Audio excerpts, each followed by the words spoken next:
el INE se salió con la suya, gracias precisamente a las posturas muy claras, muy marcadas de la Suprema Corte de Justicia de la Nación. Ayer le comentábamos cómo es que no se consiguió que se cambiara la pregunta de la consulta de revocación de mandato. Eso fue pues para muchos un triunfo. Lo interesante de todo esto es que la mayoría de los ministros de la Suprema Corte de Justicia de la Nación votaron a favor de que cambiaran la pregunta tan cerca de que se realice precisamente la revocación del mandato. La mayoría de ellos, pero necesitaban mayoría absoluta para que, calificada me parece, ¿no? Para que pudiera pasar esta determinación, esta propuesta que hizo uno de los ministros nombrados por Felipe Calderón a finales de su sexenio y que pues determinó como son así los ministros de la Suprema Corte de Justicia, como han sido durante el sexenio de Enrique Peña Nieto. Bueno, pues en esa se la Pérez Prado y la pregunta continuará siendo la que está desde el principio, una que de hecho ayer el presidente López Obrador mismo criticaba, cuestionaba, decía que hay que traducirla casi casi. Bueno, teníamos ese especie de triunfo, por decirlo así, pasaron las horas y eh, al fin y al cabo la Suprema Corte de Justicia determinó que el INE sí puede ajustar, hacer los ajustes que considere convenientes a su presupuesto para sacar adelante la consulta, pues la consulta de revocación de mandato. No solamente eso, eh, también avala pues poner menos casillas y impide que se sancione a los consejeros electorales.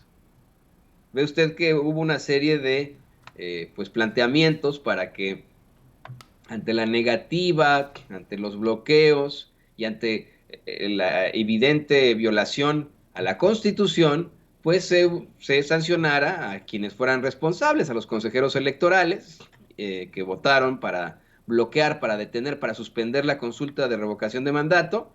La Suprema Corte de Justicia ahora establece que ni eso, que no van a poder sancionar a los consejeros electorales, da aval para poner menos casillas y ajustar su presupuesto como ellos quieran. Le voy a compartir una nota que publican en la revista Sin embargo MX, desde la redacción de Sin embargo MX, dice, el Instituto Nacional Electoral podrá ajustar el ejercicio de revocación de mandato de acuerdo con el presupuesto con el que cuenta, así lo determinó la Suprema Corte de Justicia de la Nación. También ese mismo día, la Suprema Corte prohibió presentar acusaciones penales o administrativas contra los consejeros, de acuerdo al diario Reforma.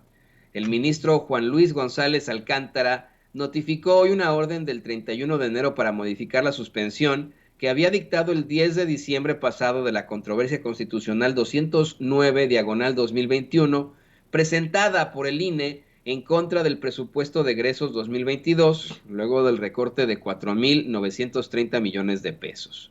Lo anterior, para que el Instituto Nacional Electoral lleve a cabo el procedimiento de revocación de mandato de la manera más eficiente, tanto como lo permite el presupuesto que hasta el momento tiene programado, así como para que no se ejecute la resolución sobre algún tipo de responsabilidad penal o administrativa en contra de los integrantes del Consejo General de dicho instituto, estableció el ministro.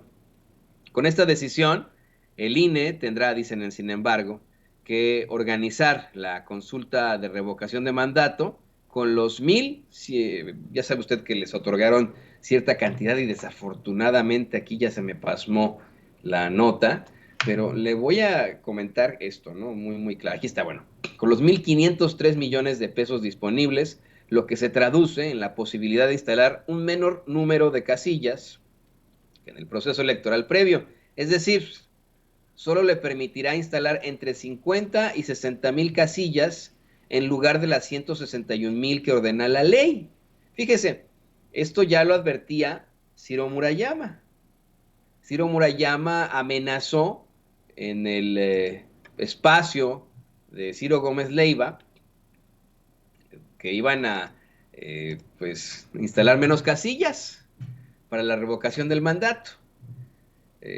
Y bueno, pues es un consejero electoral que ha sido muy abierto en cuanto a sus opiniones e ideologías, siendo consejero electoral, siendo uno de nuestros árbitros electorales, pues así lo determinó, ¿no? Se cumple la amenaza y se instalarán menos casillas. Esa es la realidad.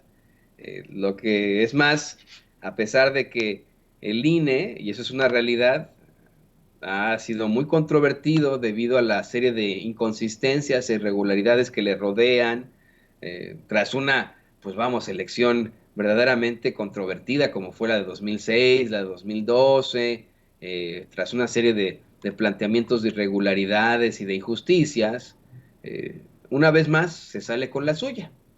Una vez más, a pesar de que sus consejeros electorales, al suspender la consulta de revocación de mandato, que bueno, eso fue más bien acabado, eso no ocurrió al fin y al cabo, precisamente por acción del Tribunal Electoral y de la Suprema Corte de Justicia de la Nación, pero cuando los consejeros electorales, los que votaron a favor de posponer la consulta de revocación de mandato, se buscaba que enfrentaran las consecuencias por haber violado la Constitución. Ahora los ministros de la Suprema Corte de Justicia determinan que no, que están chidos, que no hay pedo, ¿no? Y que no va a haber ningún tipo de sanción penal a pesar de que violaron la Constitución. Así determinan nuestros ministros de la Suprema Corte de Justicia de la Nación.